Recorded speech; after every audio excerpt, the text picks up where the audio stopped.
Please welcome to the stage your moderator, Paula Rogers, and the session speakers for Youth Voices Vision for the Future, Tremane Baxter-Edwards, a young Aboriginal leader, Diya Makwana, member Perth Youth Parliament, Joshua Plummer, board member Millennium Kids, and Ian Tran, founder EcoSpace and RAC Ignite program alumni. Hello and welcome. Thank you so much for joining us. This is the first panel discussion, and it's really important. You represent those voices that we've talked about, those populations. And like all of the sessions, we're focused on time. So I'm going to kind of go down and ask, so Tremane, just from your perspective as a community leader, when you look into 2050, what do you want to share with the room? What do you think is really important for us to consider? Good morning, everybody. My name is Tremane, and it's a privilege to be here with you all this morning. One of my many roles is I am a policy advisor to the federal government, and I also sit on the peak body for young people across the Kimberley. So I'm a bush kid, and I'm pretty grateful for that, but I have lived in Perth, especially when I came down for my secondary college years. And the role that I'm in today is community development. It doesn't matter whether you're from the bush or whether you come from the city of 2 million people, we know how important communities are. We all live in the 38 councils here in the CBD. That's a community that we all live in. We all support your junior school footy clubs or basketball clubs. Those are communities. And so I look at the vision towards 2050, and I see community organisations playing a pivotal role in the development of not just Perth, but our state in particular. So whether that's from job growth, or we're seeing a lot of young people on the rise in terms of the issues of environmental concerns, etc., and house prices. We know that young people play a role towards 2050, and in particular, community development and our communities play such an important role. You have an example, though, specifically with youth justice, how community made a massive difference. Would you just share that story with the audience, please? Absolutely. So I come from Wyndham, which is Western Australia's most northern town, and we had a crippling youth crime issue, and for many years it was suffering, tourism was suffering because of that, and a group of mums and aunties got together and said, we need to solve this youth crime issue that is affecting our young people. These mums and aunties would form the Wyndham Youth Aboriginal Corporation, or WYAC. A WYAC came into fruition on a $150,000 grant from NIAA and 3 staff. Today it's got 38 people working for the organisation, of which 60% are young people as old as 30. So we see that remote jobs, we see young people stepping up to the plate. From the establishment of WYAC, youth crime since 2022 has reduced by 25%. And that's because young people in communities, doesn't matter from the bush or from the city, they want the opportunities, they want things to do. We all have hopes and dreams and things we aspire to. So we must give those opportunities to these young people, no matter where we're from. And so I see that young people in our communities in the city and in the bush playing such an integral role. And we see that flow and effect to social issues such as youth crime. We see that in the bush where I come from, the economic activity playing out. We see young people have jobs. We see young people saving money. So there's that whole flow and effect when communities come together, work on an issue, and that's what we have. That's the example that we have in Wyndham where I come from. Thank you. And this gentleman here, and it's not the first time I've heard it, but you might have. He has ambitions to be our first Aboriginal Prime Minister. Thank you.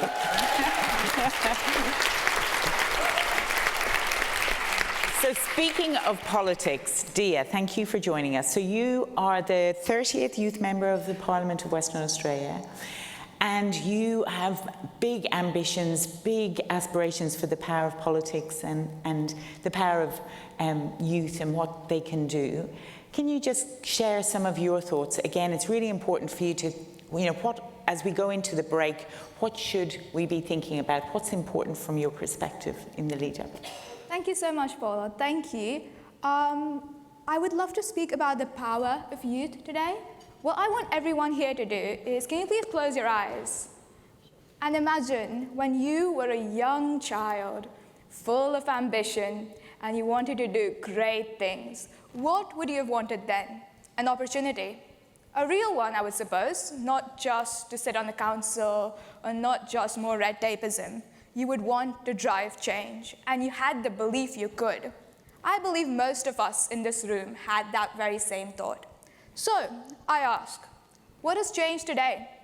Why can't we give young people of today real opportunities, a seat at the table, a seat and a voice to be able to say, hey, I think this is a bad idea? Because I feel a lot of problems we have today, along with AI, integration, diversity, can be solved just by bringing young people into the loop. It's a pretty straightforward solution if you ask me. So that is what I believe, what I want everyone to go out there and think. Think of a young person, think of a remarkable, brilliant individual, someone who you could support, someone who you could create a real opportunity for. It could be an internship, a scholarship, or just allow them to come and give you some advice on a new project you're trying. Because I can tell you, they will have a lot of things to say about your social media posts. Yeah.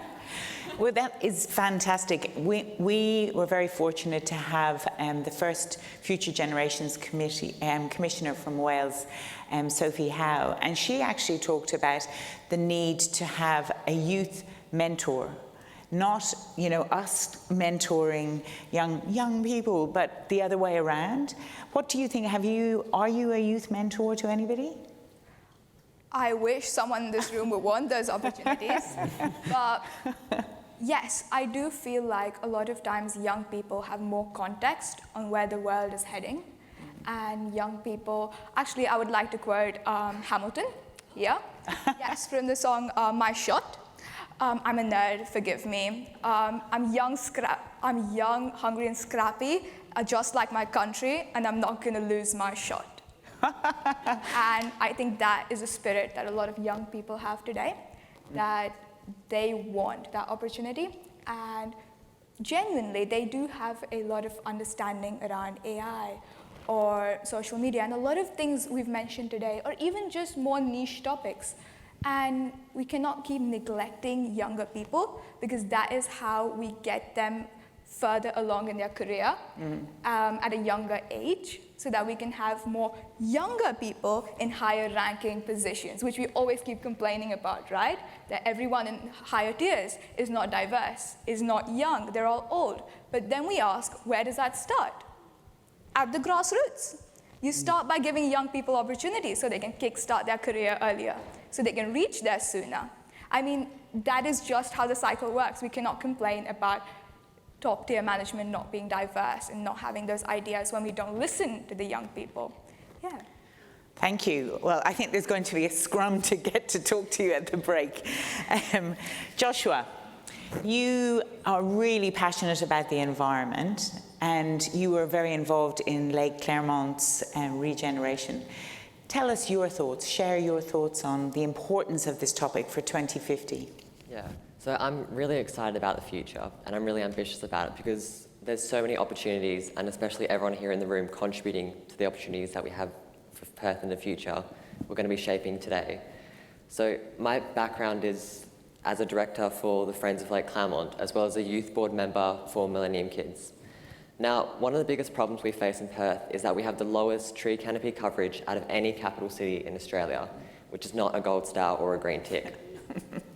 So the Friends of Lake Claremont faced a similar problem like many other Friends of organisations. That was, they had no succession plan and a lack of youth to fill that succession in their membership. So Millennium Kids, which I'm on the youth board for, is an organisation which empowers young people to take action on the projects and issues that they care about. Now, that's important because Millennium Kids partnered with the Friends of Lake Claremont to take the existing youth membership and create a youth leadership team from that. So we were upskilled in things like governance, risk management, first aid, financial management, which are all the things that blow straight over young people's heads usually. And from that, our goal was, as the youth leadership team had the goal to increase youth membership at the lake and ensure that the lake site was protected for the future, because that's something that young people really value and the community also really value.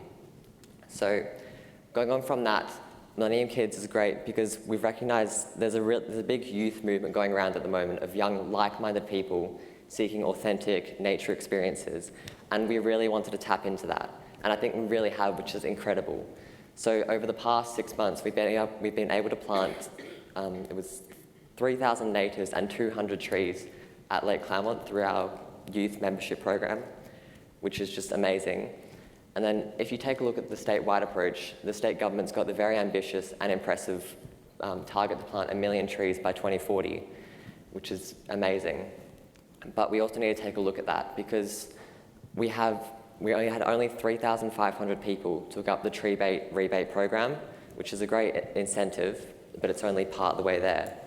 Additionally, we've had the shot hole borer, which has removed 5,000 trees from Kings Park, Hyde Park, Lake Claremont, and it's causing huge devastation.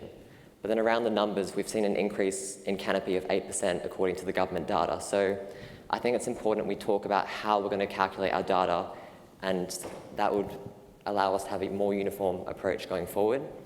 So out of that, what could the message be? Maybe it's that we need to be more micro-ambitious in our planning because our targets, as great as 2040 or 2050 is, they don't last election cycles. So being micro-ambitious is going to get us there step by step. And sure, being bold may lead to opposition, but the success that we have today is only going to enrich the lives of everyone here and around us in the future. So I'll go on from that and say that young people often face the problem that they don't know where to start or they're frustrated, and Millennium Kids is great because they're helping young people take out their frustration. Now, if you have a dream to say go to the moon, Millennium Kids is also amazing because they don't tell you how expensive the price of rocket fuel is, but they give you a jetpack to make change. And that's what we're all about, is giving youth the power to make change and lead their own projects. So I'll finish off by saying, I'm a first-year chemical engineering student at UWA, and I understand that the role hydrocarbons have to play in the economy and the prosperity they've afforded WA. So it's important that we note that going forward. But I'm also really, really curious and excited because the future of innovation and climate change is pushing all these solutions for innovation, which is just going to make unbelievable differences going forward. Like, for example, in the 1850s, town planners thought that in New York and London, they thought the streets were going to be filled with horse poo and all that. That was at least until the electric car was invented, right? So I am really excited, and we've got a prosperous future ahead of us. Well, I'm really excited hearing kind of your thoughts, and I hope you feel that we're listening to you, and it's going to be wonderful to see where you go with your chemical degree as well. Ian, you're really interested in healthcare. I hope you're staying around because we've got the Director General of Healthcare speaking later this morning.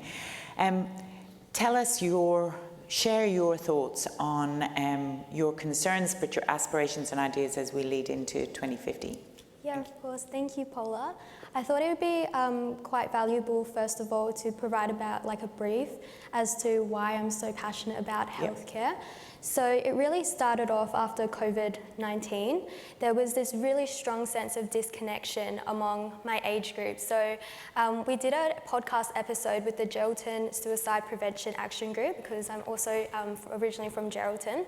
And with them, we were able to discuss how to build mental resilience among the young people during such uncertain times.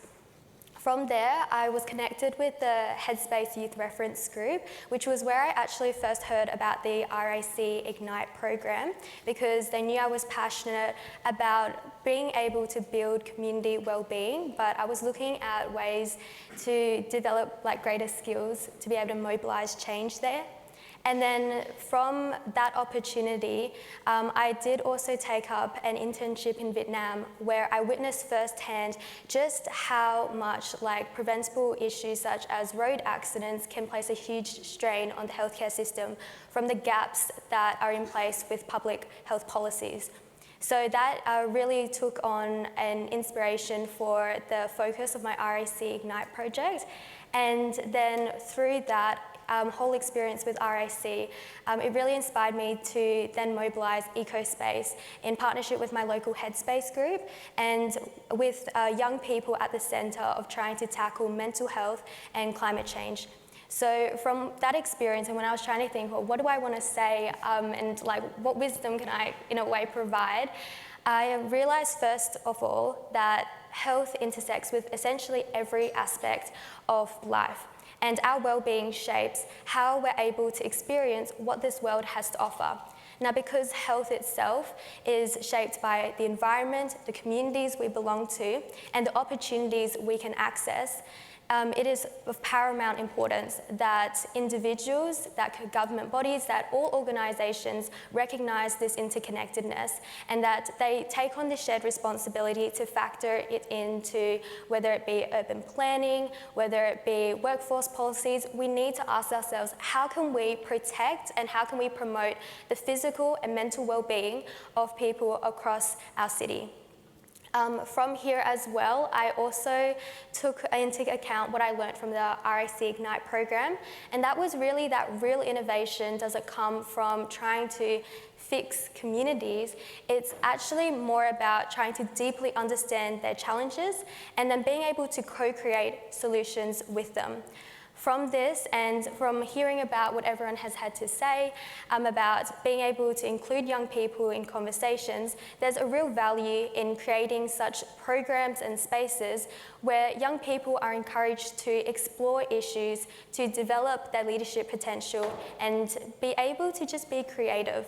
So my 2050 vision for Perth would definitely be around having innovation driven by community-led approaches, by lived experience of those actually affected by the issues, and also in terms of scaling and expanding youth programs that can allow young people to be able to develop the skills to be able to embed well-being into like their everyday life. And in that way, we can also strengthen the social and environmental foundations for like more holistic healthcare. And then the final thing I just wanted to kind of reflect on was, I guess, challenging this misconception about how progress equates with, you know, faster everything. And if we take some time to consider like the human body and how it's quite miraculous in being able to repair and regenerate, if we look at nature as well in it being able to restore and replenish itself, of course under the right conditions, you know, given time, given patience, I think that from this we can look at a 2050 vision of Perth that is centred on being able to balance action and reflection, being able to design or even just improve like the systems we already have in a way that is able to coordinate like reflection and giving communities time to recharge and reset so that we're able to move forwards with, you know, purpose and to be able to be efficient and avoid burnout, which we don't obviously want. Thank you, and that really connects with what Dr. Richard Wally spoke about, that kind of need to listen and to take care. We could stay here all day talking to you, but there is a lot of content that we have to continue. I'm going to do a kind of a quick fire, kind of hope and dream, or hope and fear, sorry, for 2050. And I'll start with you and then work down. And then there is a break. You're all going to get some coffee. I just also want to remind you, there are notepads and pens in your tote bags. Tremane. My hope is that the priorities of community people, whether it's people from the cities, are prioritised in the development towards 2050 for the betterment of our state, but in particular our capital city as well. No fears. I'm looking forward to 2050, and I'm looking forward to one day receiving the chins, the grey chins, and all of that. So we'll see how that goes. Diya. One of my hopes for 2050 is obviously more integration for young people and seeing us all come together, because we're the present, not the future. One of my fears is actually really deep-rooted in me. It's the spread of misinformation regarding immigration or those platforms and the shift of blame, which is genuinely something I want to see get better in the future by 2050, hopefully. Joshua. My hope for the future, there's a lot of ambition, I think, in this room and in Perth, so I'm very keen to see what diversification looks like in WA and how the economy goes into its different sectors. The only fear I'd have is, I'd say, if we're building a city that becomes isolated, not geographically but socially, which is a big problem amongst young people, and I think there's a lot of power that we can do to reduce isolation and building connected communities going forward. Again, the connection, community and health and mental health. Tian. Personally for me, I think my hopes for the future will be where sustainability, where healthcare and where well-being is just factored across all the decisions, honestly. And I think that kind of links into my fear is that if we aren't able to take those considerations in place, if we're trying to do so much, just, overload on more and more, can just lead to overstimulation, inefficiency, and just backward movements, honestly. Thank you. On behalf of this amazing panel, I just want to say thank you so much for sharing your thoughts. Can you please give them a round of applause? Thank you.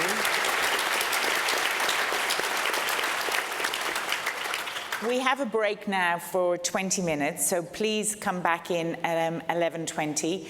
Make sure you have a chat to some of these amazing individuals. And I also want to say, some of them, who's doing exams at the moment? These are, they're leaving. Are you staying around for the coffee break, or you have to be? I'll be staying, yeah. So if you want to talk, they're around for the coffee break, but then they're going, because they've got exams. What were we doing when we were that age? Anyway, thank you so much. Enjoy, and we'll see you back here at 11:20. Take care.